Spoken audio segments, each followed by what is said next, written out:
Kenapa kita harus melakukan sholat dengan sempurna? Ya, karena di sini ada hadis, pada hari kiamat kelak Allah Subhanahu wa taala tidak akan menerima sholat seseorang yang tidak meluruskan tulang punggungnya.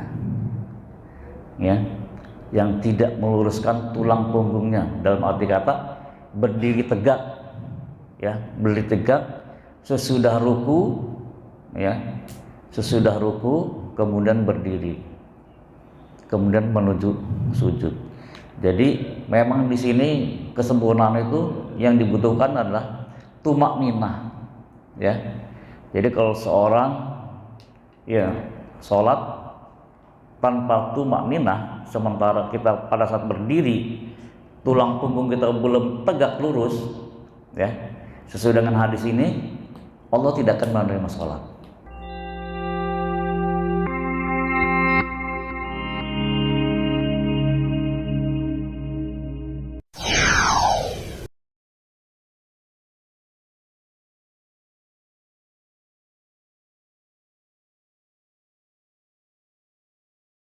Assalamualaikum warahmatullahi wabarakatuh.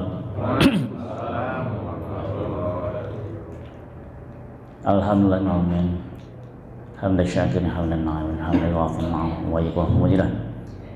Allahumma salli ala sayyidina Muhammad wa ala sayyidina Muhammad. Alhamdulillah,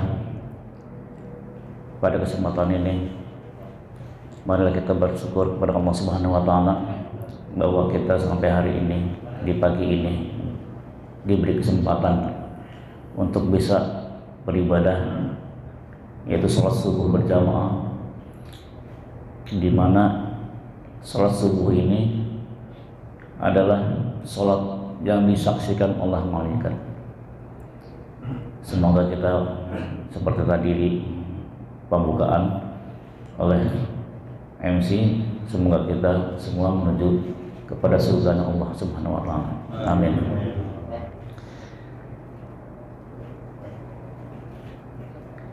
Materi kali ini tujuannya adalah untuk kesempurnaan sholat, dalam sholat. Sebagaimana kita ketahui hadis yang umum, ya, yang diriwayatkan oleh Ibnu Hibban, ya, bahwa hadis riwayat Baihaqi bahwa sholat adalah tiang agama. Barang siapa yang meninggalkannya maka ia telah merobohkan agama. Maka dari itu kita mengharap agar sholat-sholat kita bisa diterima oleh Allah Subhanahu wa taala.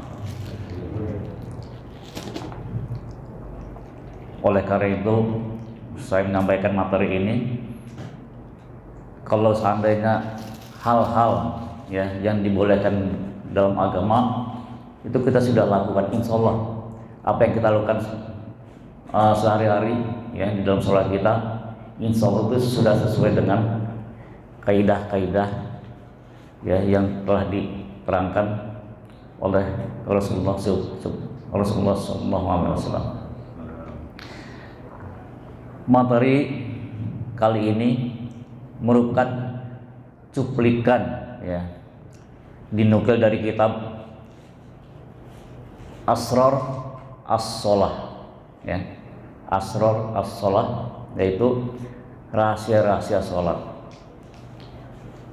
bagian dari karya besar imam besar kita, yaitu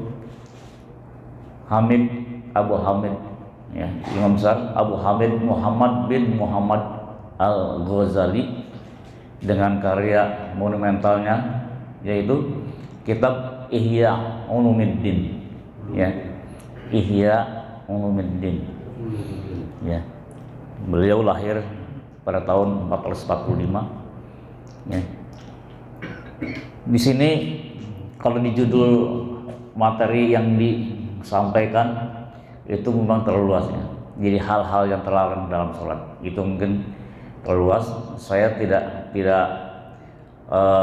terlalu luas, tetapi ada hal-hal di dalam gerakan sholat, ya, hanya di dalam gerakan sholat saja yang dilarang. Tujuannya apa? Tujuannya untuk kesempurnaan sholat kita, ya. Tujuannya untuk kesempurnaan sholat kita.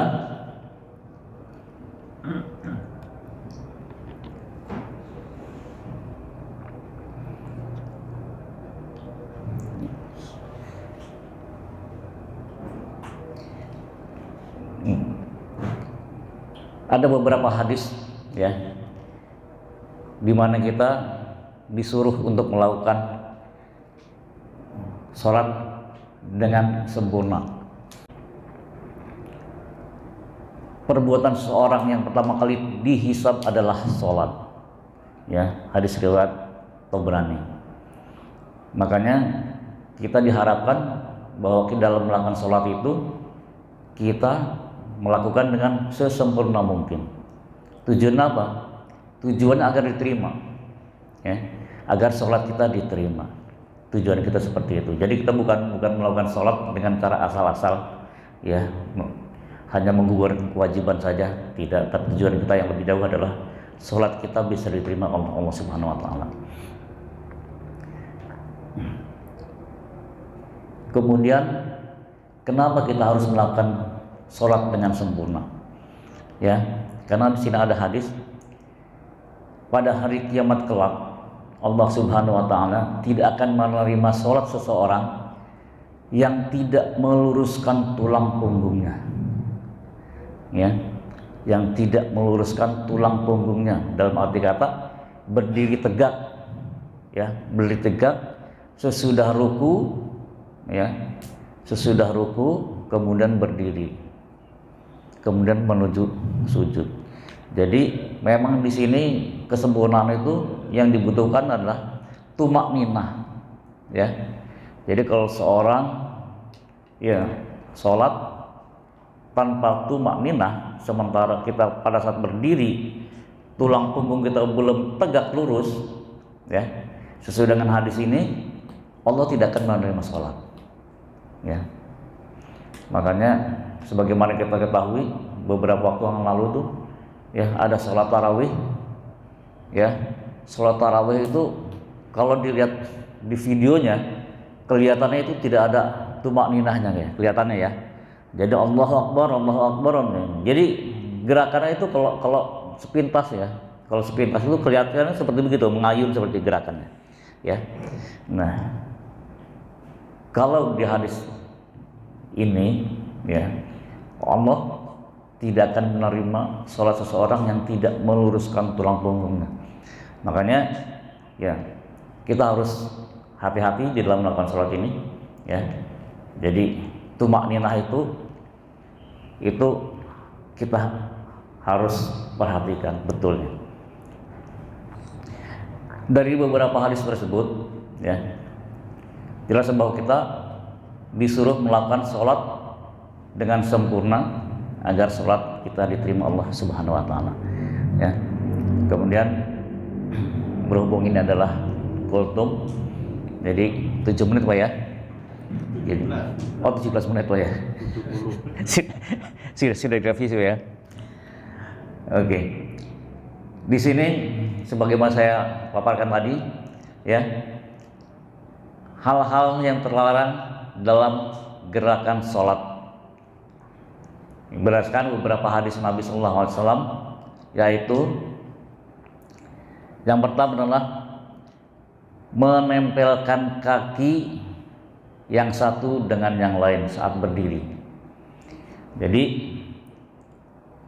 kalau saya perhatikan semua jamaah di sini sudah paham, ya, bahwa pada saat ketika berdiri tidak ada satu orang pun yang pada saat berdiri kakinya dirapatkan. Ya, alhamdulillah, ya, semuanya itu direnggangkan semua, ya. Jadi tidak dirapatkan, ya. Jadi menempelkan kaki yang satu dengan yang lain saat berdiri, ya, itu yang dilarang, ya. Yang kedua,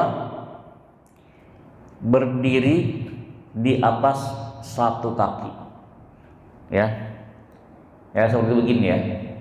berdiri di atas satu kaki. Jadi kakinya ditumpangkan ke kaki yang lain, ya. Itu pun dilarang.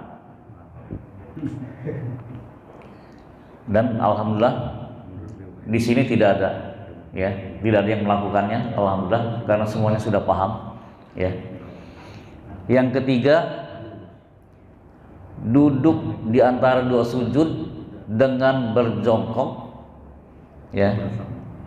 Duduk di antara dua sujud dengan berjongkok, itu pun dilarang. Karena apa? Karena duduk, ya, pada saat duduk dengan tumit ditegakkan, ya, dan kemudian pantat kita berdiri di atas tumit, itu adalah perbuatan dari agama lain, ya. Nabi kita kan keras, sangat keras, ya, di dalam beribadahnya tuh jangan sampai menirukan agama lain, ya. Jadi betul-betul bahwa agama Islam adalah punya cara sendiri, ya, tidak mengikuti Yahudi atau Nasrani, ya, ataupun Majusi, ya. Jadi kita betul-betul cara-cara yang sesuai dengan apa yang dipaparkan oleh Nabi, ya. Jadi tidak duduk di atas dua tumit.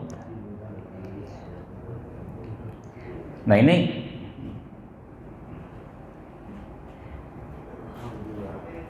duduk di antara pada saat duduk di antara dua sujud ini, ya, dilarang kita duduk di atas tumit yang diberdirikan. Ini semua ahli fikih yang 4 mazhab ini semua sepakat semuanya, ya. Jadi tidak ada keraguan lagi, ya. Jadi 4 mazhab nih, Imam Hanafi, Maliki, Imam Syafi'i, maupun Imam Hambali, ya, itu semuanya sepakat melarang, tidak menyukai duduk di antara dua sujud dengan cara di atas tumit dengan kaki ditegakkan. Kemudian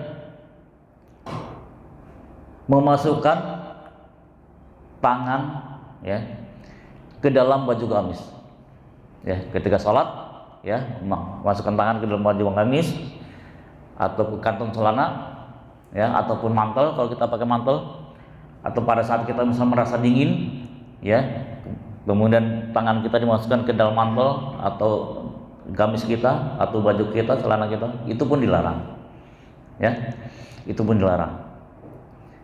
Mengapa? Karena perbuatan itu adalah mirip dengan perbuatan Yahudi, ya, mirip dengan perbuatan Yahudi, makanya itu pun dilarang. Kemudian yang kelima adalah mengangkat pakaian ketika hendak sujud. Nah, ini umum biasanya yang sering disampaikan oleh para penceramah kita, ya, mengangkat pakaian ketika hendak sujud. Ini hadisnya sahih banget, ya, sahih banget nih. Hadis riwayat Bukhari dan Muslim, ya.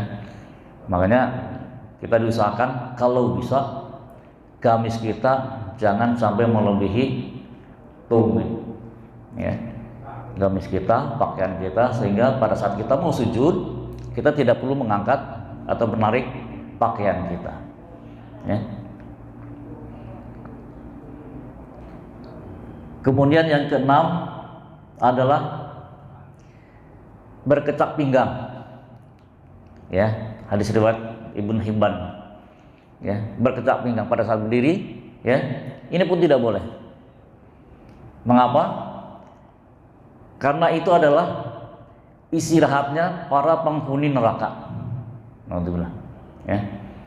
Jadi istirahatnya para penghuni neraka adalah dengan cara pada saat berdiri itu berkecak pinggang. Kita kadang-kadang sering, ya, pada saat tertentu, ya, tapi bukan di sholat, ya, bukan sholat, ya. Kadang-kadang kita santai dengan cara berkecak pinggang gitu, ya. Saya sendiri juga terus sering melakukannya, ya. Ternyata itu adalah perbuatan para ahli neraka, Ya, itu adalah istirahatnya para ahli neraka, berkecak pinggang. Ya, kalau dalam adabnya kemungkinannya orang yang berkecak pinggang itu kesannya sombong, ya, dikesankan sombong. Ya, makanya dalam Islam itu dilarang karena itu adalah istirahatnya para penghuni neraka. Riwayatnya adalah dari Ibnu Hibban. Kemudian yang ketujuh, sholat dalam keadaan kebelet, ya, itu juga nggak boleh. Ngapa? Karena itu akan mengurangi kehusuan sholat atau fokus kita kepada sholat, ya, serta lapar, ya.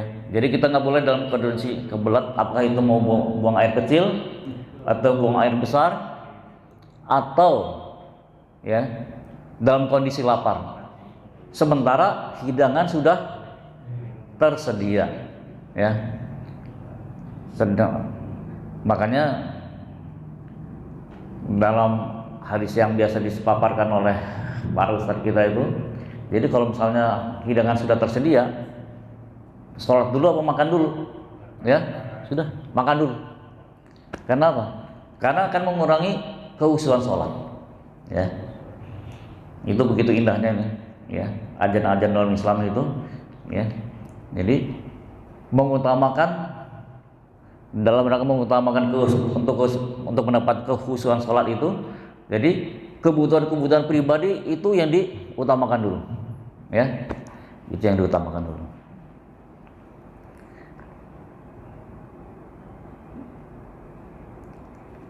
Hadis yang tadi adalah, ya, itu dari hadis riwayat Bukhari dan Muslim.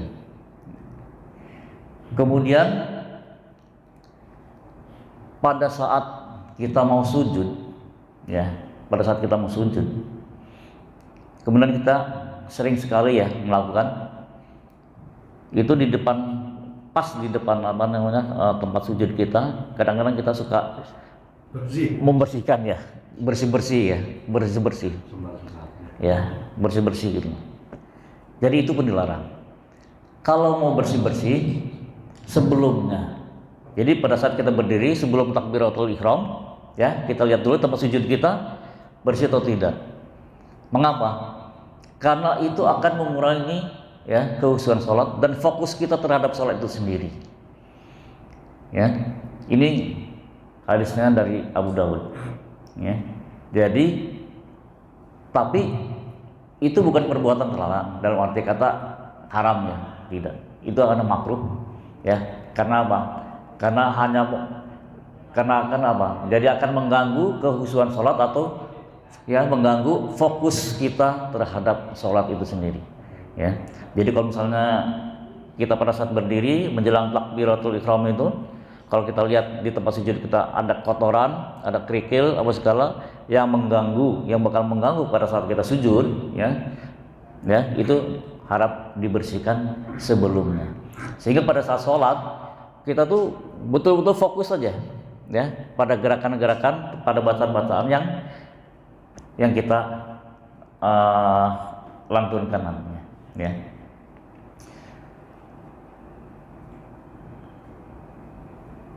Seperti saya sebutkan tadi, Bapak tidak sampai 17 menit, alhamdulillah, ya. Demikianlah materi yang dapat saya sampaikan, ya. Kesempurnaan adalah milik Allah, kekurangannya adalah dari saya sendiri yang memang fakir dalam hal agama, ya. Mohon maaf bila kurang berkenan. Billahi taufik wal hidayah. Wassalamualaikum warahmatullahi wabarakatuh.